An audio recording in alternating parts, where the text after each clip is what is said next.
जैसे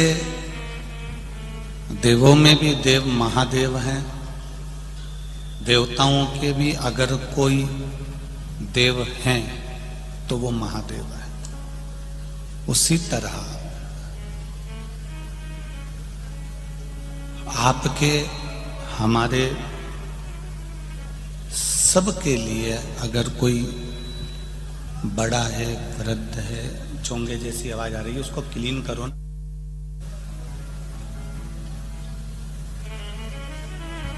अगर कोई बड़ा है, करुणा करने वाला है, उदार है, दया करने वाला है, कृपा का सागर है, देवों के लिए भी जो देव है, देवताओं के लिए भी जो पूज्य है। जैसे आपने और हमने कथा में श्रवण करा, भगवान शंकर की पावन कथा में हमने सुना, भगवान शिव की कथा में हम श्रवण करते हैं, सुनते हैं कि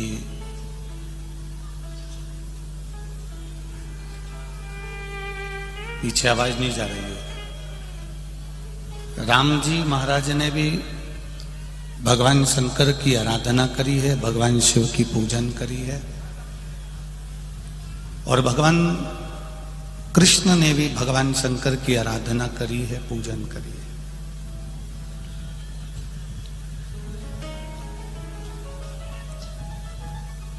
अर्थात पीछे आवाज नहीं जा रही है।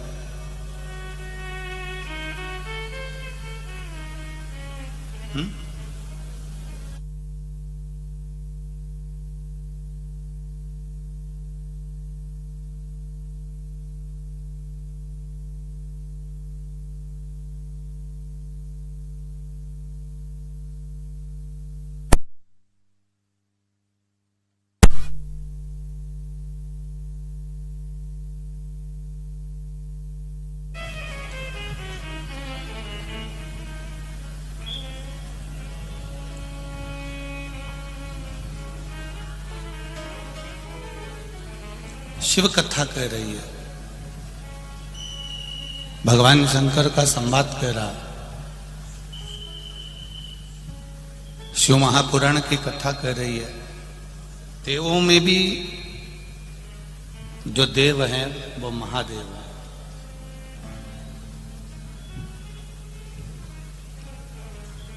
देवताओं के लिए भी जो पूज्य है, देवताओं के लिए भी जो आदर रखने वाले हैं, देवताओं के लिए भी जो सुख प्रदान करने वाले हैं,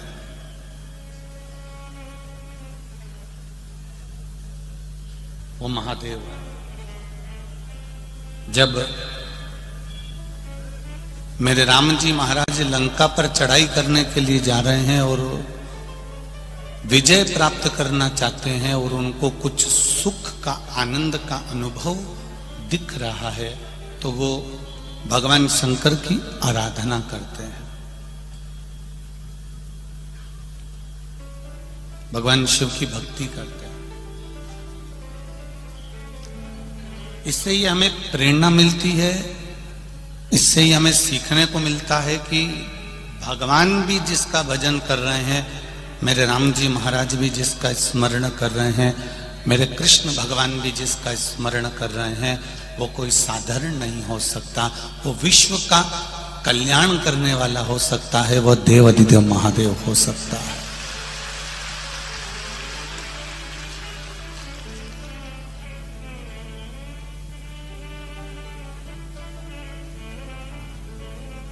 भक्ति हम जितनी प्रेम वश करते हैं, भक्ति हम जितनी प्रेम के साथ करते हैं, हम आनंद के साथ करते हैं, हम स्मरण के साथ में करते हैं, उतना सुख हमारे जीवन में आ जाता है।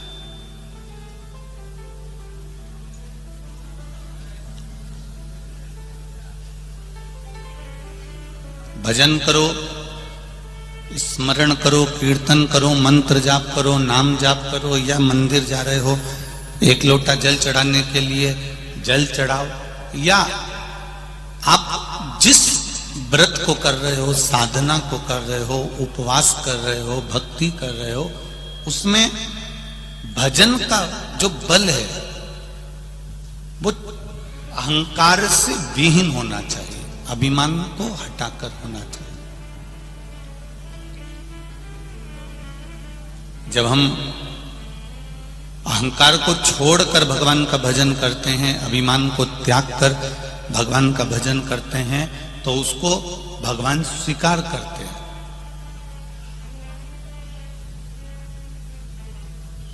शिवजी को चढ़ाए गए प्रसाद में बेलपत्री मूल होती है, भगवान विष्णु को चढ़ाए गए, राम जी को चढ़ाए गए, भगवान कृष्ण को चढ़ाए गए प्रसाद में तुलसी मूल होती है। उसी तरह भगवान के भजन को करने के लिए अहंकार विहीन होना चाहिए, तो भगवान उसको स्वीकार कर लेता है, उसको प्राप्त कर लेता है।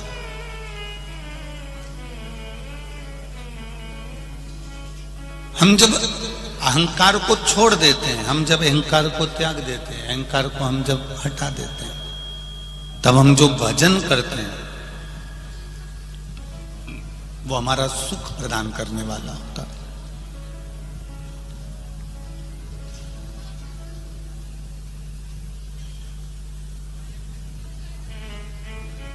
बहुत सारी गीली लकड़ी है, लकड़ियों का ढेर लगा हुआ है, गीली गीली लकड़ी है, और गीली लकड़ी अब जले कैसे?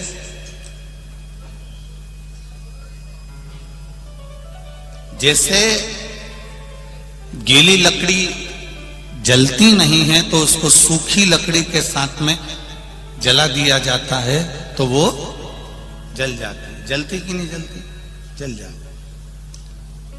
गीली लकड़ी सूखी लकड़ी का संग पकड़कर जल जाती है। उसी तरह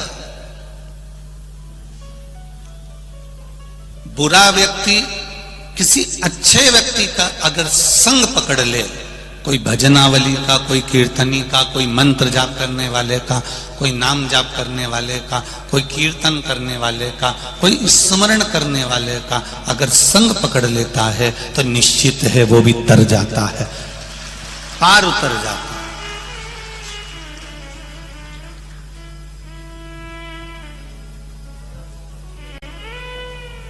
पहले कथा में कहा है, एक लोहे का कीला, एक लोहे की कील, इस लोहे की कील को नदी के उस पार लेकर जाना है। तुम्हें नहीं जाना है, केवल कील को नदी के पार जाना है, केवल उस लोहे के कीले को नदी के पार उतारना है।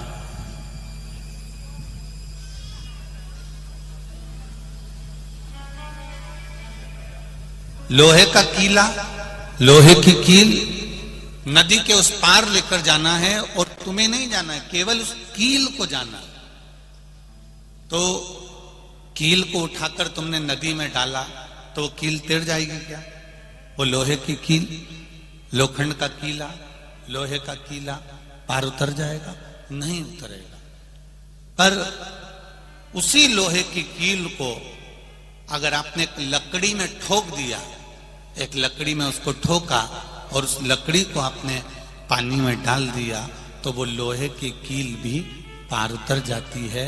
उसी तरह इस आत्मा को परमात्मा में ले जाकर ठोक दीजिए, उसके चरणों में ले जाकर छोड़ दीजिए, तो ये आत्मा पार उतर जाती है। परमात्मा का भजन कर कर पार उतरने का प्रयास कर जाती है।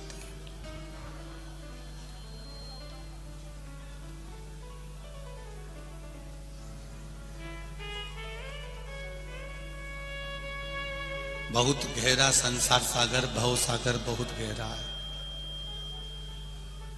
इस बहुत गहरे भव सागर में, संसार सागर में भजन एक लकड़ी की तरह है, और उसमें अगर ये भजन हमने अगर जोड़ दिया है तो ये निश्चित है कि भव सागर से पार उतरने में देरी नहीं लग सकती। भाव सागर से हम पार उतर सकते हैं। शिव कथा कह रही है,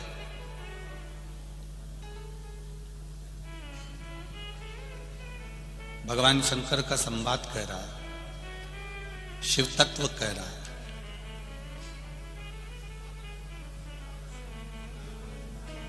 पुण्य तीन तरह से किया जाता है, एक मन से, दूसरा वचन से और तीसरा कर्म से। पुण्य श्री शिव महापुराण की कथा ये मालेगांव को मिली है।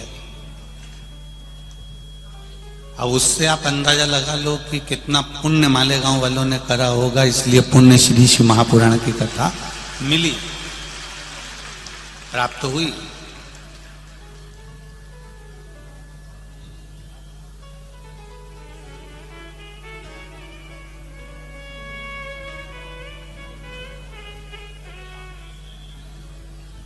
कई लोग कहते हैं गुरुजी हमने व्रत रखा, हमको पुण्य मिलेगा कि नहीं मिलेगा?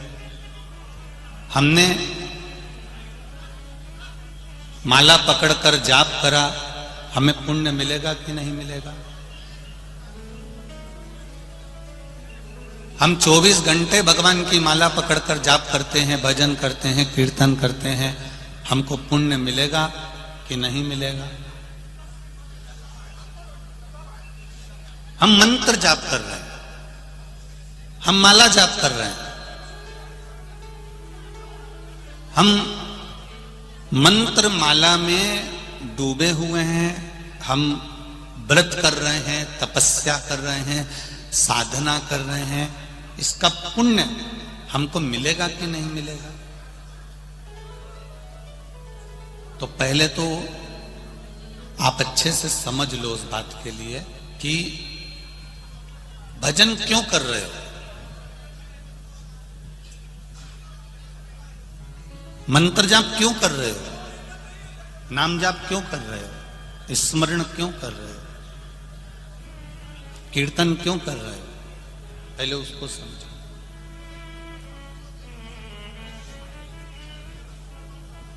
हमने पुण्य कमाने के लिए कोई मंत्र का जाप नहीं करा, हमने पुण्य कमाने के लिए भगवान का भजन नहीं करा।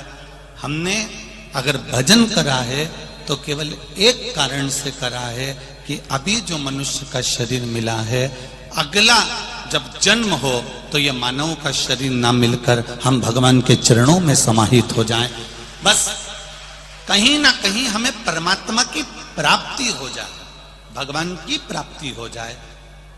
भजन करने का केवल एक कारण है, परमात्मा को प्राप्त कर।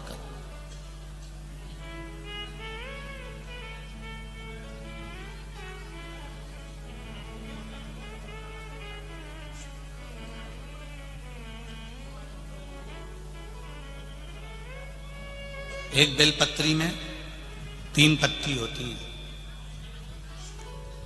थोड़ा ध्यान से सुनना मालेगांव वालों, पुण्य शिव महापुराण की कथा चल रही है, बार बार नहीं मिलेगी।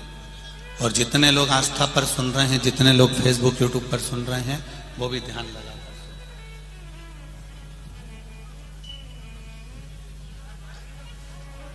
पुण्य शिव महापुराण की कथा की ये 3 बेलपत्र में 3 पत्तियां होती हैं।